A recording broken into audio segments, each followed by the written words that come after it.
So we've got lots of really interesting native plants here, and this one in particular, which has the beautiful pink flower, is Armeria hortensiana, which is sea thrift, and it grows naturally along the beaches and shoreline of coastal British Columbia. And then right down beside it is beach strawberry, which again grows in coastal British Columbia. But the bulk of the plants here are these grasses.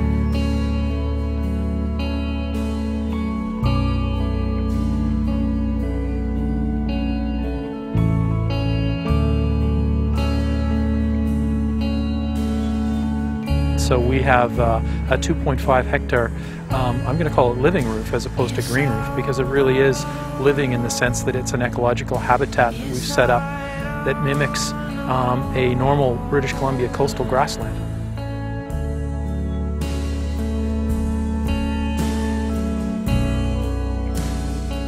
For us, the big challenge was, one, convincing everybody that this was a good thing to do. We built test plots 3 years ago, and we did them specifically to show people what these plants look like and how they grew, and in fact that it was almost like a wild meadow that they were going to see. And I'm going to say one by one, we slowly convinced them that this in fact was an interesting thing to look at.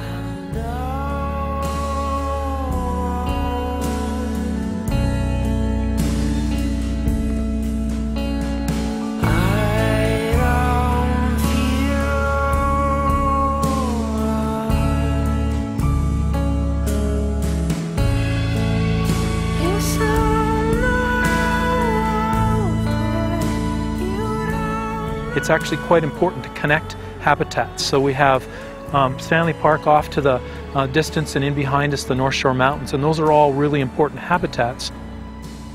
And we sort of said, what if? What if this was the start of linking those habitats down through the downtown core of the city? And if the buildings behind us all had green roofs on them, and the buildings behind those all had living roofs on those, and they were all habitat, that we could actually create some significant habitat areas within the urban core, and so the insects and the bees and the songbirds that have been displaced could come back.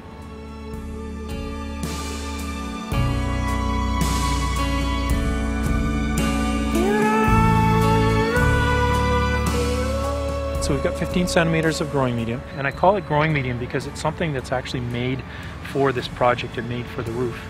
And it's a mixture of sand, organic matter, and lava rock. And the great story behind it is that the sand comes from the Fraser River. It's dredged from the Fraser River to allow the shipping channels to stay open.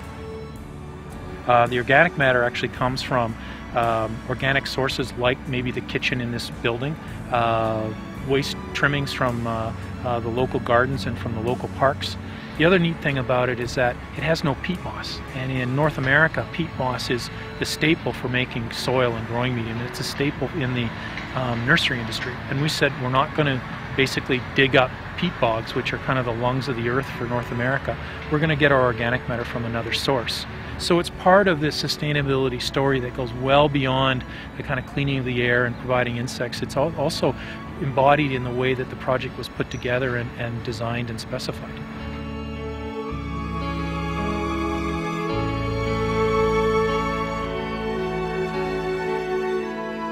I've just finished a garage at my house, and I've got this exact same roof on my garage.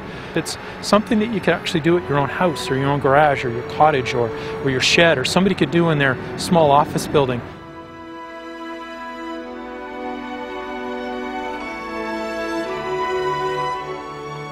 You know, it's something that everybody can kind of grab onto and understand, and taking the mystique out of it, this project has done a big job in doing that.